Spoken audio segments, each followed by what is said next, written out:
आप देख रहे हैं लखनऊ मंच न्यूज, जोरदार खबर। और फिर एक यूनिट बिजली नहीं बनाई और बिजली कितनी महंगी कर दी। इसी तरह हेल्थ सेक्टर में कहते हैं कि हमने इतने मेडिकल कॉलेज बना दिए। कौन सा मेडिकल कॉलेज बनाए? ये पुरानी योजनाओं को ही आगे बढ़ा रहे हैं।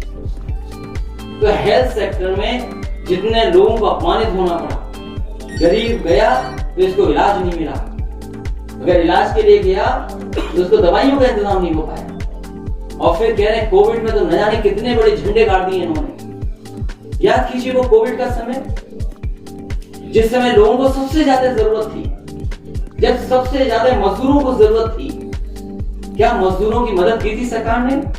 जब खाने की सबसे ज्यादा जरूरत थी, उस समय एक भी मजदूर की सरकार ने मदद नहीं की। मुझे खुशी है इस बात की कि जनता के बीच से जो अच्छा काम कर रहे लोग, तमाम एनजीओ, तमाम पॉलिटिकल लोग, तमाम अपने आप जो लोग थे, उन्होंने पानी पिलाया, खाना पिलाया, जो सुविधा दे सकते थे वो सुविधा दी है।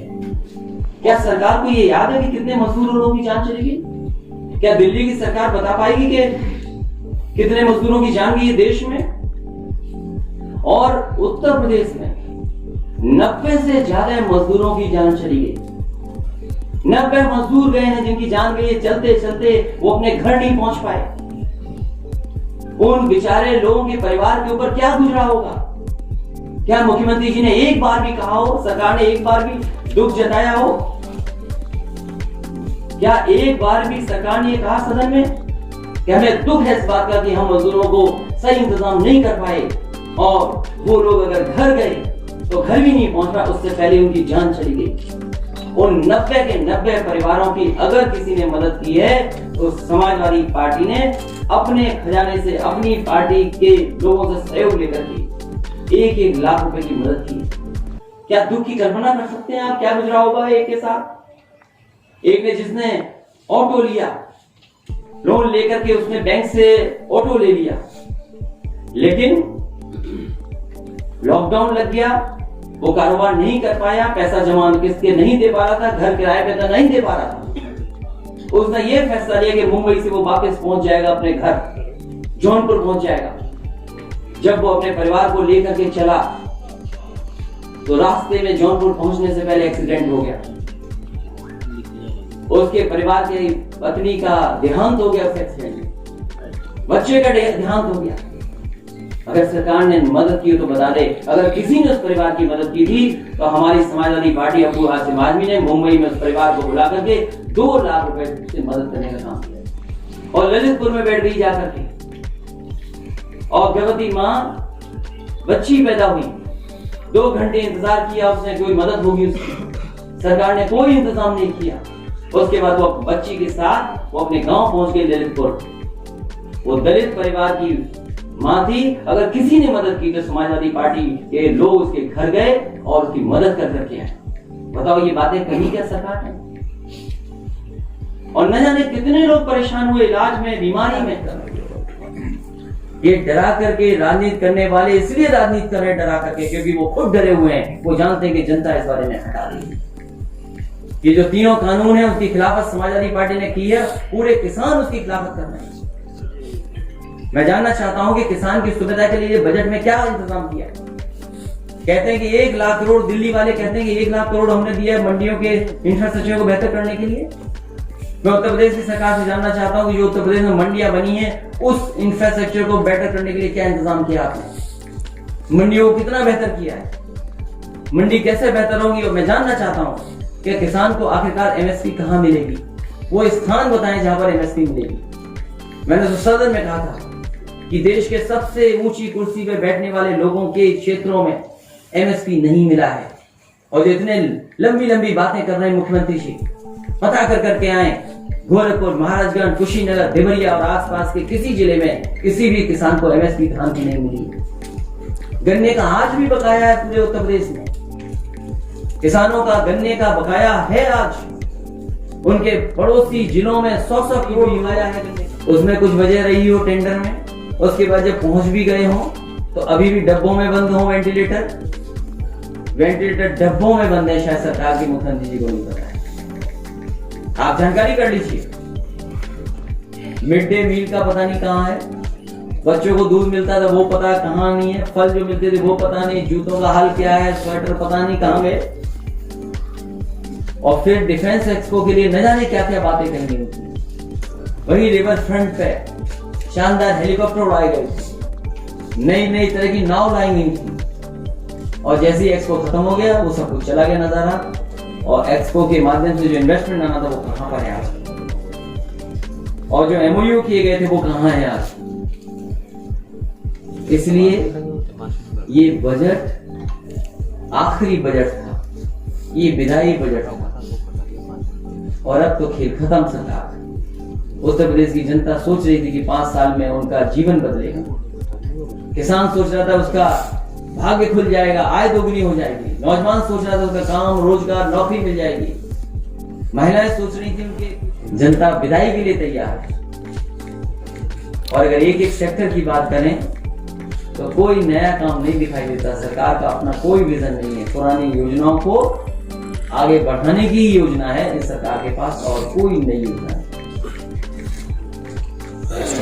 रात को 10 बजे बता दिया गया कोविड की वजह से आपको परमिशन नहीं मिलेगी, और घर के आसपास किस तरीके से लगाई गई सिक्योरिटी आप जानते हो, उससे बेहतर कोई नहीं समझता। और लगातार ट्रैक्टर यात्राएं हुई हैं, और आज भी जहां कहीं भी महापंचायत उत्तर प्रदेश में हो रही है, समाजवादी पार्टी के जितने भी हमारे कार्यकर्ता किसान हैं वो शामिल हो रहे हैं लगातार। और लगातार इस बात को कहा गया है कि बजट तो दिखाते हैं, लेकिन बजट आखिरकार कहां जाता है, आखिरकार बजट जा कहां रहा है। सर 7 एमएलसी को नोटिस मिली है प्रदेश का, तो आखिरकार बजट जा कहां रहा है। सर आज हंगामा हुआ है जिसको लेकर, और उत्तर प्रदेश की जो जनता ने, या जो सदन है जनता का, अपर हाउस जिसे हम बोलते हैं, चुनकर के लोग जाते हैं, इनडायरेक्ट कहीं ना कहीं रिप्रेजेंटेटिव हैं वो लोग, उनकी कौन सुनवाई है। मनमानी तरीके से बिल पास कर दिए और मनमाने तरीके से नोटिस दिया जा रहा है। आपको परीक्षा देनी पड़ेगी। आप देखिए, आप अगर परीक्षा ही देनी पड़ेगी तो टैबलेट के लिए परीक्षा देंगे, हम नौकरी के लिए परीक्षा देंगे, इनको देना ही नहीं है किसी को। और मैंने कितनी बार कहा, फिर कहता हूं मैं आपको, इस बात को नोट कर लीजिए कि उत्तर प्रदेश के मुख्यमंत्री जी को लैपटॉप चलाना नहीं आता है, इसलिए वो नहीं चाहते हैं कि कोई नौजवान आगे बढ़े, उसका भविष्य बेहतर हो। क्या आप मुख्यमंत्री जी से ये उम्मीद करोगे कि लैपटॉप देंगे आपको? और फिर वो तो टोपी वाली बात कर रहे हैं। टोपी क्यों घबराते लाल टोपी से? किस बात का डर है लाल टोपी का? और लाल टोपी तो आपने भी लगाई है। अभी मैं गूगल करके कई तस्वीरें, मैं कहूंगा अपने साथी से कुछ ऐसी तस्वीरें दिखाओ जिनमें खुद टोपी लगा के घूम रहे। ये लगता है अपनी टोपी की बात कर रहे हैं। अगले जी टोपी वाले ही हैं, ये वही है जिनके बारे में खुद बोल रहे थे। जितने शब्द कहे गए ये अपने लिए कह रहे थे। अखिलेश जी नहीं, भूल गए वो। ये देखिए आप, क्या लग रहे हैं, देखिए आप, जो जो कहा उन्होंने वो सब कुछ इसमें नजर आ रहा है। देखिए तो वही है। अखिलेश जी हटाओ ये फोटो। 2022। अखिलेश जी मुझे बोलना, ये बोले बोल रहे। भारतीय जनता पार्टी बताए कि आखिरकार ऐसी गलती क्यों कर रही भारतीय जनता पार्टी। और हम तो कहते हैं हट जाओ सरकार से, 9 महीने में नया स्टेडियम बन जाएगा।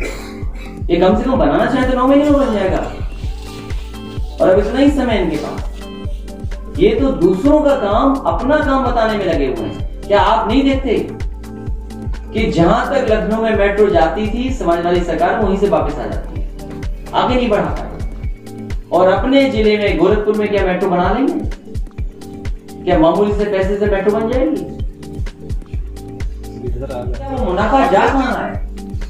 और जब आमदनी कम हो रही है, आमदनी कम हो रही है, इंटरेस्ट कम हो रहा है, तो भविष्य कैसे बेहतर बनेगा? कोई ऐसा व्यक्ति बता दीजिए जिसकी आमदनी बढ़ गई हो, आमदनी कम हो रही है, और डीजल पेट्रोल से जो मुनाफा हो रहा है, आखिर वो मुनाफा कहां जा रहा है?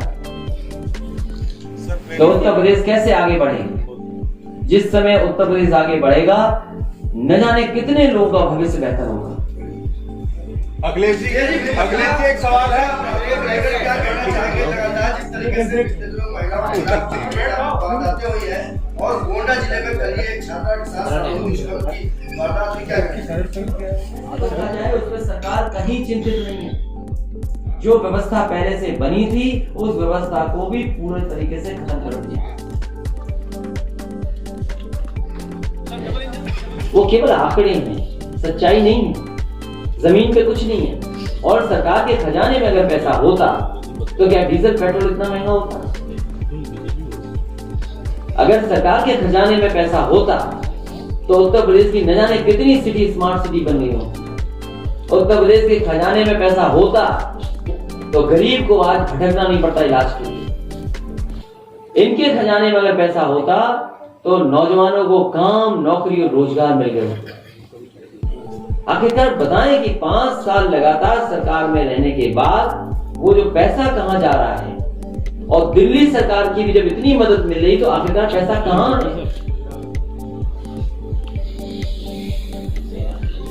सर पिछले 2 दिनों से बनी थी, आज भी 4 साल का और 5 बजट पूरे जा चुके हैं, कहीं हवाई पट्टी नया एयरपोर्ट नहीं बना पाए।